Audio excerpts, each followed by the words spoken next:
Hey folks, welcome back to Retirement Roadmap with MasterPlan Retirement Consultants. I am Investment Advisor Representative Evan Fricks, and with me as always, Investment Advisor Rep, as well as Financial Planner, Retirement Planner Extraordinaire, Mark Fricks.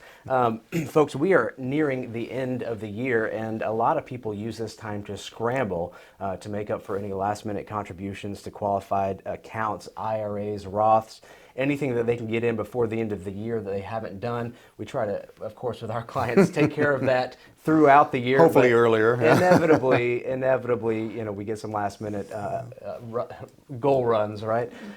So we want to talk a little bit about tax planning and retirement and why this looming end of the year deadline is important.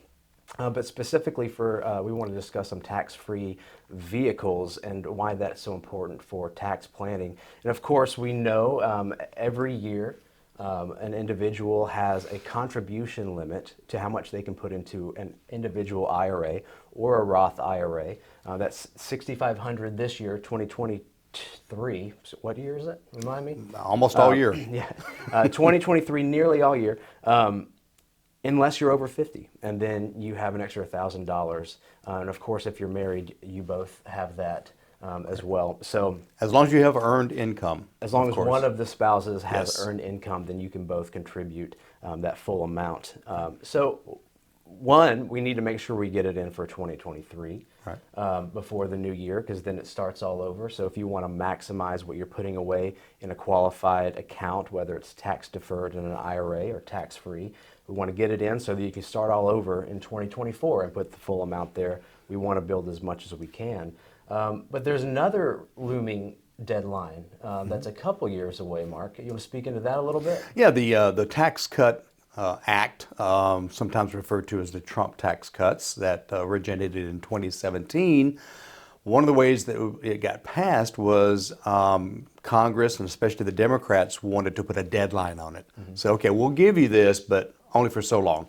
So the deadline is December 31st, 2025, which is 2 years and 3 weeks away, give or take, okay? And so we have 2 years of what we consider taxes being on sale. They are estimating that once those Trump tax cuts expire or sunset, that taxes will go up an average of 22%.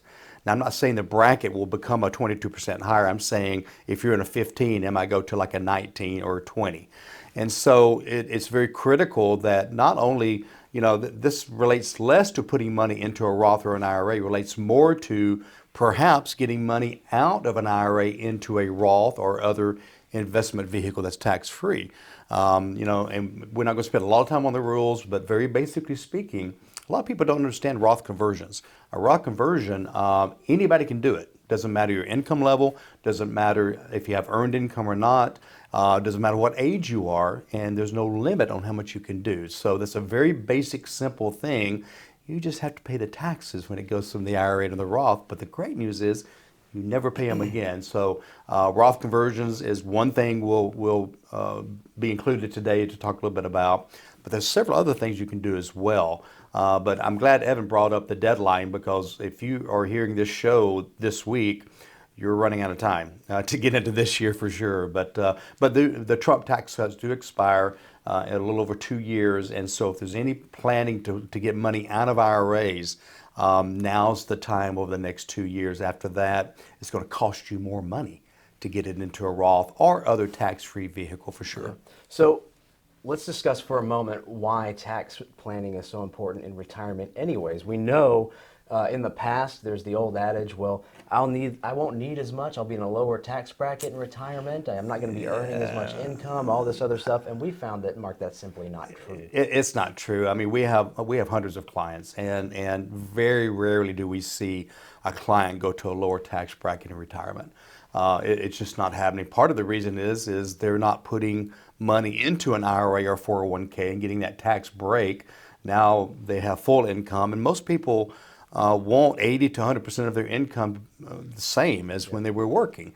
I don't have any clients, do we, Evan, that are living on half of what they lived on when they worked? Folks, don't work their whole lives so that they can live on a budget. in That's a not tent. the plan, at least. Sometimes you have to. Well, sometimes you unfortunately. have, yeah. But no one wants to work their whole life so that they have to tighten down and not enjoy the fruits of their labor, so to speak. But not only do we have the Trump tax cuts expiring in the future, but taxes in general are going up, and everyone feels it, everyone sees it, at this point, it's hard to ignore the writing on the wall. I mean, we're spending so much as a government. Our debt is just piling 32 on plus top trillion. of trillions and trillions.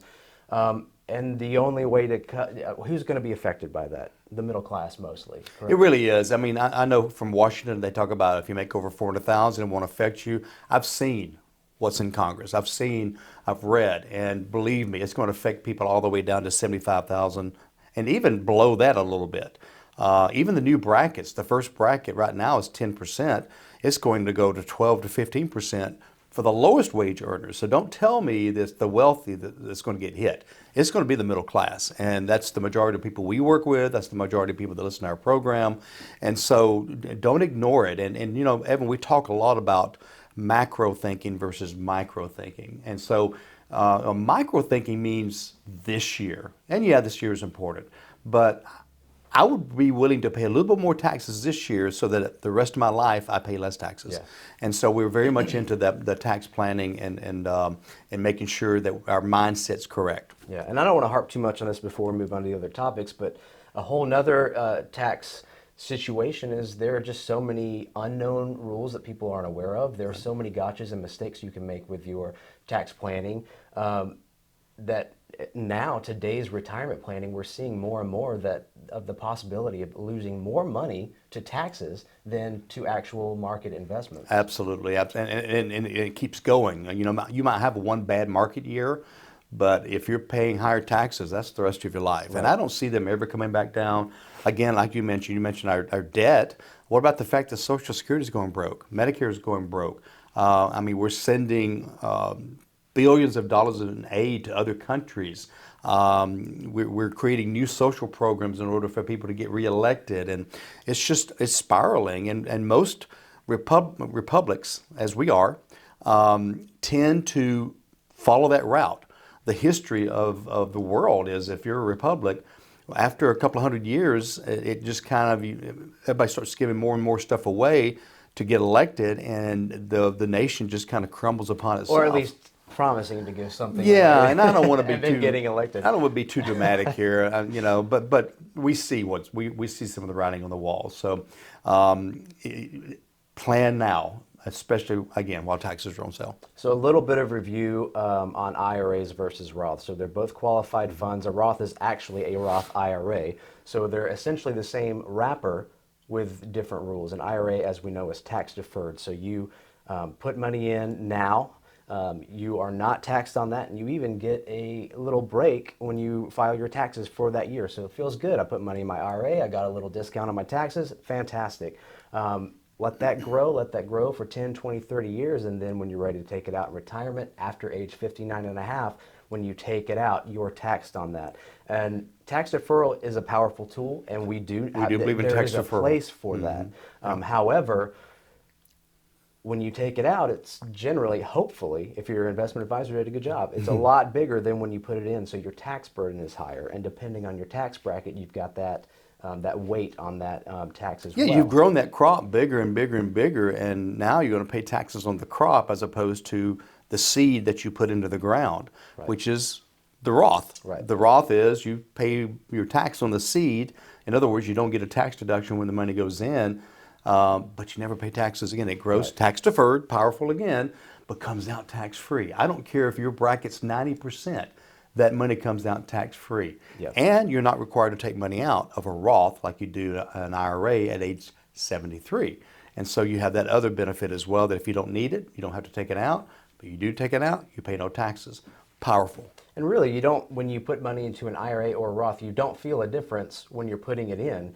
You just don't get that little extra discount with a Roth. It's after-tax money that you're putting in. Yeah, the one thing you got to be careful of, especially if you're doing it at work. So if you're doing a 401k, many 401ks now have a Roth portion. So if you start putting all your money in the Roth side, your check will get a little bit smaller because you're not getting a tax deduction. So I'll be careful about doing it all at once. So let's say you're putting 10% into your traditional 401k, maybe put 7% in the traditional and 3% in the Roth. See what the paycheck feels like. You go, hey, that's only $20. I can do a little bit more, and kind of work your way into the Roth. But I'm telling you, this is, I don't make recommendations in this show, but I do have strong opinions. And my opinion is the Roth is certainly, I think, a more powerful instrument than the IRA. Yeah, so that's a great point. Individual IRAs and Roths, their rules are a little bit different than employer-sponsored plans like a 401k or 401(b). For instance, in a 401k, your contribution limits are higher, but yes, your paycheck could be affected with a Roth. So you want to make sure that you do that with a little bit of forethought. You want to make sure you have a plan. Yeah, which brings me to a great point. Our website, MasterPlanRetire.com, there you can schedule your complimentary consultation with one of our advisors. Use that as an opportunity to come in, ask your questions, have some reports ran for you, and get a 10,000-foot view of your own retirement. That's MasterPlanRetire.com, or you can call us 770-980-9262. Okay. So and we do answer the phone, by the way. And we do answer the phone as well, believe it or not. IRAs, Roths. We also have a previous episode where we've discussed what we call a LIRP, and I believe the title of the episode is What the Heck is a LIRP? Mark, what the heck is a LIRP? Well, LIRP stands for Life Insurance Retirement Plan. This is becoming very popular. I'm reading more and more articles about it, and actually if you schedule a consultation, I'll be glad to give you a book about them. First of all, it's got to be part of an overall plan. Just don't go out and call your insurance agent and say, I want to do one of these. It's got to be an overall part of a plan, and you need to work with a fiduciary on any of this, and you need to make sure they know what they're doing. But basically what a LIRP is it's a glorified Roth. Okay, that's probably the best way. So what makes it glorified or a super Roth? Well, number one, it works like a Roth in the fact that any money you put in there is after-tax money, so it could come out of an IRA and pay the taxes. It could come out of your pocket after taxes, right? But you put money in there and the cash value grows tax-free and can be taken out tax-free as income or one-time purchases or whatever. So that's the Roth portion. And so what we do is, in order to make that Roth portion more powerful, is we reduce the expenses in the life policy. That's what hampers the growth. Most people that sell life insurance policies are maximizing the death benefit. Well, that's fine when you're 35, but if you're 60, death benefit is less important. Tax-free income is more important. So by reducing the death benefit, there's less expenses in the policy, and therefore the cash grows quicker. We also use indexing, which means it grows with the market up, doesn't lose money, so you're getting a 6 to 8% growth without a chance of losing money. That's powerful, okay, as opposed to the old cash value where you're making 3 to 4%. Something else we do too is we make sure the companies we use have the least expenses, and we also prepay the death benefit. So the first 5 to 7 years that we fund it, we're paying for the death benefit, then we quit funding it, and then the expenses go way down. That's just one leg, is the tax-free income. Leg two is, hey, by the way, if you do pass away, there's a death benefit. So if you have a spouse or kids or grandkids that you want to leave money for, or somebody that's financially dependent, there's a death benefit. So that's leg two of the stool. Leg three, this is powerful, is the death benefit can also be used as a long-term care benefit. That is a free rider, okay? You can add that to the policy. It's called a critical illness rider. You add that, and if you get a long-term care need anytime between the day you buy the policy and the day you die, we just have to submit proof that you have a long-term care need, and they'll go ahead and give you the death benefit over the last 3 to 5 years of your life to pay for long-term care. So how do they pay for that rider? They keep about 5% of those payments. So you don't pay for it unless you use it, and then it's only 5% of the payments. Super powerful tool. I would say probably 80% of our clients have at least one. Some have 2 and 3 of these as part of their overall program. Not everything needs to go into these, but it's a great Roth conversion. You're converting to a super Roth as opposed to a regular Roth. That's right. So a few things about the Roth about the LIRP that differs a little bit from the Roth. So first of all, you can touch it at any time With a Roth, you have to wait till you're age 59 and a half before you can Correct. start taking funds out. That's not the case with the LIRP. Right. No tax during growth, just like a Roth. 100% tax-free distributions. We wouldn't call it a super Roth if it was any other way. Right. It doesn't count towards the taxation of Social Security, unlike other tax-efficient vehicles like muni bonds. Municipal bonds do count. You know, a lot of people say, well, they're tax-free. No, they're tax efficient. They should count toward the taxes on your Social Security. So that's a good point. Yeah.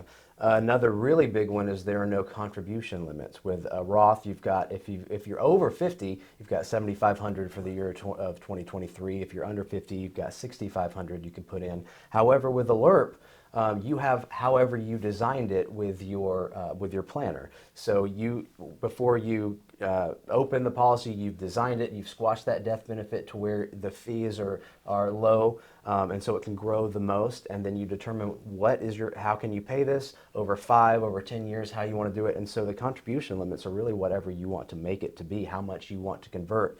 And it really is powerful when you use that to take out of an IRA a tax-deferred plan, use that as a method of conversion. And Evan, the way we determine how much to put in is I take a look at their entire IRA amount. So let's say between the husband and the wife, they have $1 million in IRA money. She's got a 401k, he has one, IRA, whatever. So typically I'll do about a 10% over 5 years. Okay, so $1 million, 10% is 100,000. So we'll put 50,000 into hers, 50,000 into his. 5 years, we're done. Then we start using regular Roth conversion. But at this point, now they've got these super Roths or LIRPs that are fully functional, and from that point on, they just take off in growth. Yeah, just at that point, any fees or Most of the anything built expenses in are is gone. done. Right, Yep. right. Yep. Let's see. Here's another one that's really important. You don't have to have earned income to contribute to a LIRP. Exactly. That's a great point. A Roth or an IRA, as we said earlier, you have to have earned income. A LIRP, most of our clients are retired. They don't have earned income, but we do the Roth conversions, like I said, from an IRA into the LIRP program. Right. And something that we get more and more, actually, especially in some of our classes, whether it's about Social Security or IRAs. Mark, is Social Security going away? How safe is it? We know it's in trouble, all this other stuff. Well, Mark, how long will we be able to have tax-free money in a Roth? Is the government going to get their hands on that? We don't know. We certainly have our opinions, but that's not what we're discussing today. However, the LIRP doesn't have legislative risk, and why is that? Mostly because of the fact that it's been around since before the federal tax system came into play. So it's always been grandfathered in. That's been restated 7 times by 7 different administrations and Congresses over the last 100 years. As we know, the tax system that we have now has been around since 1913. The life insurance policy, the basis, the chassis has been around since the 1700s, early 1800s, and so it's always been grandfathered in. The Roth is relatively new. Came around, I think, in the 80s, and so I can see that on the chopping block somewhere down the road where, think about it this way, Evan, people are saving all this money in these IRAs and 401ks, the government knows they're going to get paid. If you got a $1 million IRA, you don't have a $1 million IRA. Part of that's taxable, so you may have a $700,000 IRA. The government knows they're going over the next however many years, they're going to get that $300,000. Well, think of the billions of dollars in retirement accounts that the government's just waiting on people to turn 73, if they're not already taking money out, to start getting those taxes rolling in, and taxes will be higher. Sometimes we think our government is kind of stupid. I don't think they're quite as stupid as we think they are. No offense intended for anybody listening that's part of the government, by the way. We'll edit that part out. Just like the legislative risk, we also get similar questions where people ask, well, what about the insurance company? How do I know to trust an insurance company? And of the few insurance companies that we use for these specific products, one, we use them because the companies themselves are hundreds of years old, A+ rated, but also because they have the best tool. They have created the best tool in the industry at the moment. So those are the ones we're using. Insurance companies versus banks. Do you have an opinion on that? So insurance companies have more layers of protection than any other financial institution. During the Great Depression, 100% of annuity payments were paid out by insurance companies. 100% of life insurance benefits were paid out. Why? because of the protection offered. The biggest protection is they have to keep 100% of the money that they've promised in reserve. In other words, it's in their bank. So it's there. Now they're earning interest on some of them, some very short-term type of treasury bond and overnight vehicles, things like that. But it's there. You go to the bank, if you've got $50 million like Jed Clampett had on the Beverly Hillbillies, he'd go into the banker, Mr. Drysdale, I think was his name. He'd say, I want to see my $50 million. He couldn't show it to him because it wasn't in the bank. They'd already loaned it back out at risk. And so, yeah, we have the FDIC. The FDIC was one major bank failure away from being broke back in 2008, 2009, 2010, okay? There are restrictions by the FDIC that they can actually hold your money for up to 6 months, half of it, and then hold the rest of it for another 6 months. I may be off a little bit on the months and on the rules on that, but there are rules where they can actually hold your money if the bank's in trouble. Insurance companies have 5 different levels of protection. I won't go through much detail. We're running out of time, but in addition to the fact that they have to have reserves, they also have reinsurance, and every insurance company has an agreement that says that they have to pick up any policyholders if a life insurance company were to fail. And so those policyholders, and a lot of you may have gotten a letter, hey, I think it was Chattahoochee Life, based out of Georgia, went broke, so other companies absorbed their clients. No difference in their contracts or anything. And so, and then each state also has a guarantee program of several $100,000 that can also kick in. So there's not a problem. Your money's safer in an insurance company than any other financial vehicle. Yeah, so yeah. Great point. So with those, as Mark mentioned, as kind of the three-legged stool, you've got the tax-free income, which is great. The death benefit, which pays the full amount, even if the cash value that you've been accumulating isn't as much as the death benefit. If you pass away, you're Day one you pass away, you get the whole full thing. death benefit. Right. That's a powerful leg. And then as well, the long-term care, which is becoming more and more of an issue as long-term care insurance on its own becomes unattainable or eventually unaffordable as you age. And that's one of the worst things we see. Someone pays into it for 20 years. By the time they're 80, they can't afford it and they have to drop it. So they've got 20 years of premiums that are useless at that point. Right. Yeah, we're wrapping up now. But again, I do want to reiterate, we're not saying that one thing is better than the other. What we are saying is, just like our clients, you need a little bit of everything to balance out. You Multi-pronged need attack. Those IRA deferred funds. You need some cash, some Roth tax-free funds. The LIRP is a fantastic balance, and it's a tool that can fit specifically for specific needs, as we've already discussed. There's several other tools we haven't mentioned as well. We're not going to get them today, sure. but it's all about tax planning. If you don't have a tax strategy as part of your overall retirement roadmap, then you're really missing out on some major issues. Yeah, folks, I just want to remind you guys, first of all, thanks so much for listening. Check out our website, masterplanretire.com. There is a Schedule Now button that will take you directly to Mark's calendar. You can schedule your initial consultation with him to discuss your retirement hopes, dreams, and fears, have some illustrations and financial reports ran for you, get a good 10,000-foot view of your own retirement. We offer that face-to-face in our office in Marietta, Georgia. Also, we got really good at Zoom, as a lot of people have over the past few years, or give us a call at 770-980-9262. Mark, any parting words today? One of my favorite things is meeting with new folks and hearing their story, hearing their dreams, their goals, hearing their problems, their concerns. And so we'd love to chat with you. If it goes no further, that's fine, give you some ideas. But in the meantime, hopefully we'll get a chance to meet. But until we do, plan well and prosper. Take care, everybody.